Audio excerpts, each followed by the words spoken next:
पहले एक बड़ी खबर का रुख करेंगे। ट्रंप ने ईरान पर ऑल आउट अटैक के संकेत दिए हैं। सोशल मीडिया पर ट्रंप ने पोस्ट की एआई वीडियो में यूएस वॉरशिप ने तबाह किया ईरानी विमान। वीडियो में लेजर टेक्निक के जरिए टारगेट किया गया। इस वक्त की बड़ी खबर आपको बता दें, ये बड़ी जानकारी सामने आ रही है। डोनाल्ड ट्रंप ईरान पर ऑल आउट के संकेत दिए हैं। ऑल आउट अटैक के संकेत ईरान पर डोनाल्ड ट्रंप ने दिए हैं। सोशल मीडिया प्लेटफॉर्म के जरिए डोनाल्ड ट्रंप ने यह संकेत दिया है। एआई वीडियो से एक पोस्ट किया और इस पोस्ट के जरिए अब ये संकेत दिए जा रहे हैं कि ईरान पर अब ऑल आउट अटैक होगा।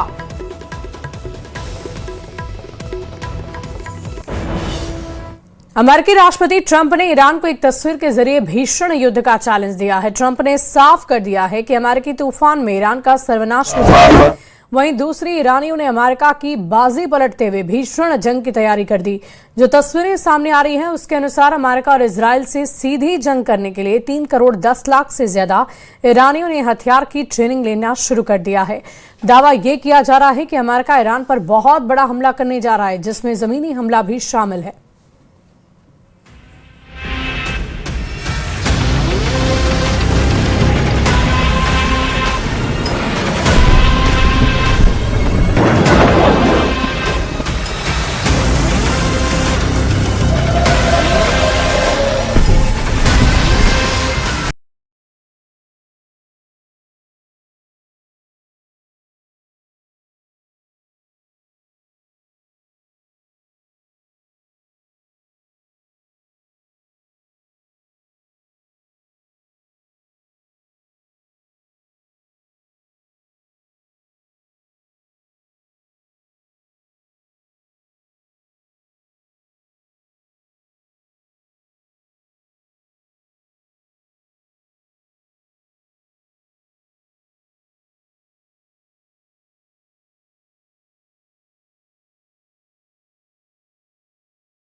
अब ये लगभग साफ हो चुका है कि ईरान पर अगले कुछ घंटों में अमेरिका और इजराइल के हमले शुरू हो जाएंगे। दावा किया जा रहा है कि अमेरिकन सेंट्रल कमांड यानी सेंटकॉम ने ईरान के परमाणु केंद्रों, खार्क द्वीप और होर्मुज में मिसाइल अड्डों को हमले के शुरुआती 23 मिनट में तबाह करने का प्लान तैयार कर लिया है। द न्यूयॉर्क टाइम्स की रिपोर्ट के अनुसार पेंटागन के शीर्ष अधिकारियों ने राष्ट्रपति डोनाल्ड ट्रंप के सामने ईरान पर दोबारा सैन्य हमले शुरू करने के कई विकल्प और ब्लूप्रिंट पेश किए हैं। दावों के मुताबिक इस बार होर्मुज में मौजूद ईरान के सभी 33 मिसाइल अड्डों को पूरी तरह से तबाह करने का प्लान है। इसके अलावा ईरान की आर्थिक ताकत का सबसे बड़ा और इकलौता केंद्र खार्क द्वीप पर भी भीषण हमले की तैयारी है।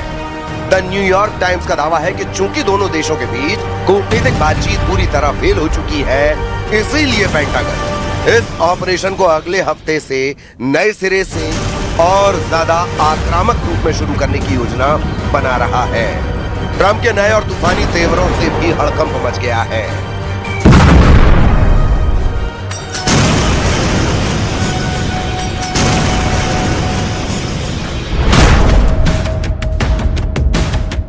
अमेरिकी राष्ट्रपति डोनाल्ड ट्रंप द्वारा युद्धपोत से जुड़े ताजा संदेश ने इस समय अमेरिका और ईरान के बीच चल रहे युद्ध को बेहद विस्फोटक मोड़ पर लाकर खड़ा कर दिया है। ट्रंप ने सोशल मीडिया पर अमेरिकी नौसेना के युद्धपोतों और उनके सामने ईरानी जहाजों की एक ग्राफिक तस्वीर साझा की है। इस पोस्ट के जरिए उन्होंने ईरान को एक बेहद कड़ा और सीधा सैन्य संदेश दिया है। ट्रंप ने युद्धपोतों की इस तस्वीर के साथ केवल एक लाइन लिखी है, ये तूफान से पहले की शांति थी।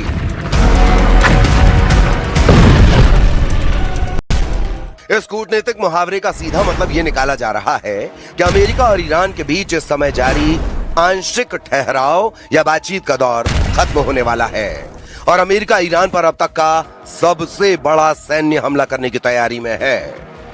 अमेरिकी सैन्य अधिकारियों के हवाले से खबर है कि इस बार रणनीतिक ठिकानों पर केवल बमबारी ही नहीं होगी, बल्कि अमेरिकी कमांडो को सीधे ईरानी सरजमी पर उतारा जा सकता है। इस बेहद गुप्त और जोखिम भरे ऑपरेशन का मकसद मलबे के नीचे दबे ईरान के संवर्धित यूरेनियम और परमाणु सामग्री को बाहर निकालना है।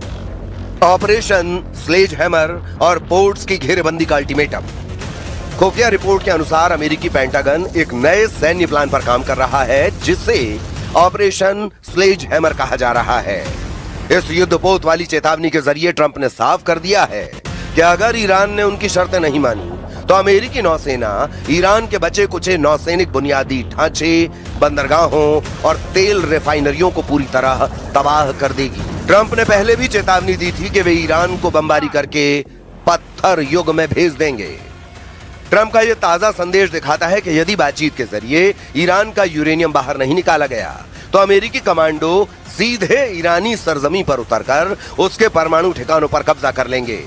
ट्रंप की इस युद्धपोत डिप्लोमेसी का ईरान को सीधा संदेश है कि या तो वो अमेरिका की शर्तों पर घुटने टेके और शांति समझौता स्वीकार करे, वरना अमेरिकी नौसेना के एक और विनाशकारी और क्रूर महाहमले का सामना करने के लिए तैयार रहे।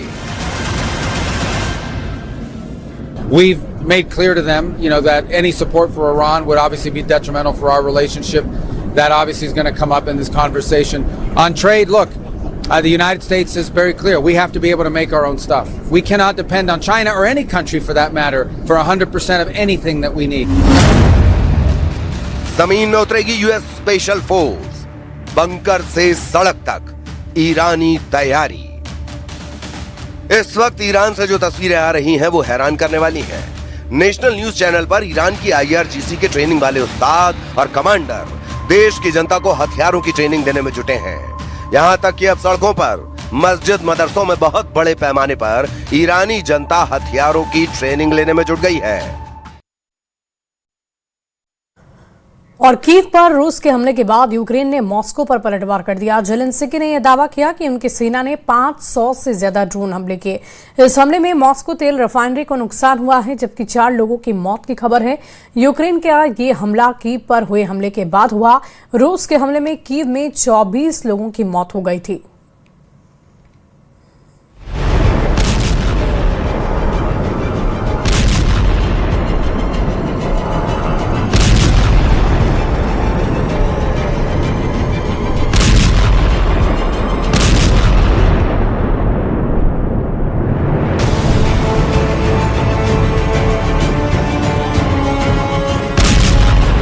यूक्रेन ने मॉस्को को जलाना शुरू कर दिया है।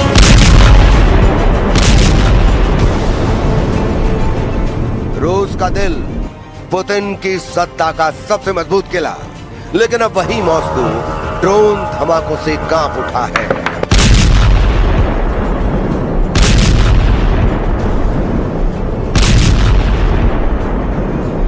आसमान में आग, सड़कों पर सायरन, एयर डिफेंस की अंधाधुंध फायरिंग और रूस के भीतर अब तक का सबसे बड़ा यूक्रेनी ड्रोन हमला।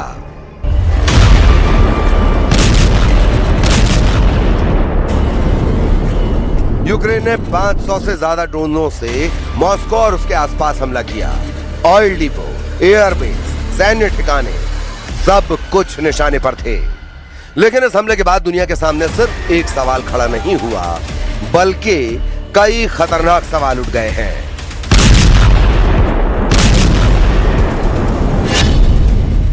क्या पुतिन ने अब सीधे ज़ेलेंस्की को खत्म करने की तैयारी कर ली है?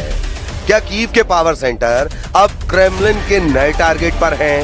क्या पुतिन ने जिस परमाणु हथियार का परीक्षण किया वो सीधे कीव पर गिरा देंगे?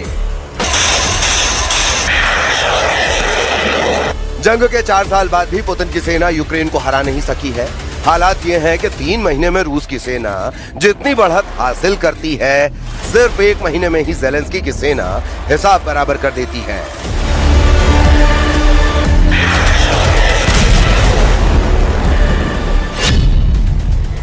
यूक्रेन ने जिस MNPZ रिफाइनरी पर ड्रोन हमला किया वो मॉस्को की मेन ऑयल रिफाइनरी है। ये रूस की राजधानी के बेहद करीब है और ईंधन सप्लाई का सबसे महत्वपूर्ण जरिया। इस रिफाइनरी से सिविल और मिलिट्री दोनों जरूरतें पूरी होती हैं।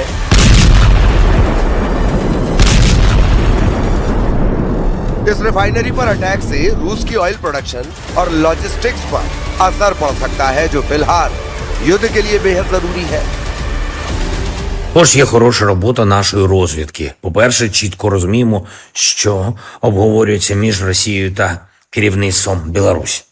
Пішла зараз більша активність росіян, я маю на увазі в розмові з Олександром Лукашенком, хочуть значно більше втягнути Білорусь у війну, та саме з території Білорусі जंग के 5वें साल रूस यूक्रेन युद्ध का वॉरफेयर पूरी तरह से बदल गया है। अब यूक्रेन मिसाइलों का जवाब ड्रोन से दे रहा है। रिपोर्ट में दावा किया गया कि मार्च महीने में रूस ने यूक्रेन पर 6000 से ज्यादा ड्रोन दागे। इसके जवाब में यूक्रेन ने मॉस्को पर 7000 से ज्यादा ड्रोन हमला किया। मतलब ड्रोन हमलों में यूक्रेन ने रूस को पीछे छोड़ दिया।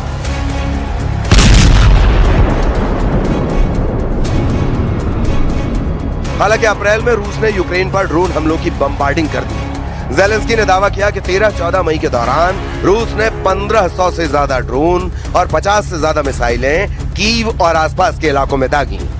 रूस ने यूक्रेन पर ऐसा हमला किया जिसने पूरे युद्ध की दिशा बदल दी। कीव की रात को आग के समंदर में बदल दिया। यूक्रेन के ऊर्जा ढांचे, एयर डिफेंस सिस्टम और सैन्य कमांड नेटवर्क पर लगातार हमले हुए। लेकिन सवाल है कि रूस के इन हमलों का मकसद क्या था? सिर्फ शहरों को तबाह करना या फिर यूक्रेन की कमान तोड़ना? ज़ेलेंस्की ने दावा किया है कि रूस उनकी हत्या की साजिश रच रहा है। Чернігівсько-київський напрямок ми будемо посилювати. Партнери теж знають, що відбувається і до чого схиляють Білорусь. Є у нас і російські документи, в яких пропонуються цілі для ударів по Києву. Удари по Києву і по інших наших містах, по політичних та військових об'єктах, де може... यूक्रेनी खुफिया एजेंसियों का दावा है कि रूस अब फैसला लेने वाले ठिकानों को निशाना बना रहा है। यानी रूस अब उन ठिकानों पर हमले कर रहा है जहां से युद्ध को कंट्रोल किया जाता है। राष्ट्रपति कार्यालय, कमांड बंकर, सुरक्षा नेटवर्क और सत्ता का पूरा ढांचा। तो पुतिन ज़ेलेंस्की को दुनिया से काट देना चाहते हैं। युद्ध की शुरुआत से ही ज़ेलेंस्की कई बार अपनी हत्या की साजिश का दावा कर चुके हैं। कभी वैगनर नेटवर्क, कभी रूसी एजेंटों, तो कभी अंदरूनी साजिश के दावे। लेकिन अब तस्वीर और खतरनाक हो चुकी है, क्योंकि अब युद्ध सिर्फ जमीन पर नहीं, आसमान में लड़ा जा रहा है। अब इंसान नहीं, मशीनें मौत चुन रही हैं। और सबसे बड़ा डर यही कि क्या किसी दिन एक ड्रोन सीधे कीव के राष्ट्रपति परिसर तक पहुंच जाएगा? Де може бути керівництво армії, уряд і тут по Банковій. Давно вони виношують цей план. Зараз після Ірану знову активізувались, шукають, де ми знаходимось, де ми буваємо, і так само по інших людей з українського керівництва, з розвідки, наших спеціальних служб. Дехто там в Москві так і не зрозумів, що українці ніколи не здадуть свою незалежність і в будь-якому випадку на Банковій.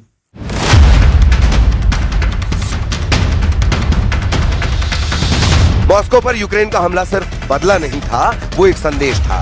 अगर कीव जल सकता है तो मॉस्को भी सुरक्षित नहीं। यूक्रेन के ड्रोन अटैक के बाद रूस के अंदर कई एयरपोर्ट बंद करने पड़े।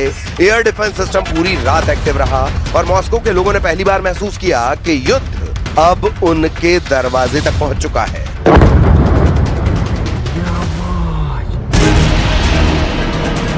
लेकिन क्या कभी किसी ने सोचा था कि एक छोटा सा देश रूस की राजधानी को इस हद तक हिला देगा? क्या कभी किसी ने कल्पना की थी कि यूक्रेन 4 साल तक मॉस्को के हर हमले का दोगुनी ताकत से जवाब देगा? तो क्या ज़ेलेंस्की ने रूस के खिलाफ अगले और 4 साल युद्ध करने की तैयारी कर ली है?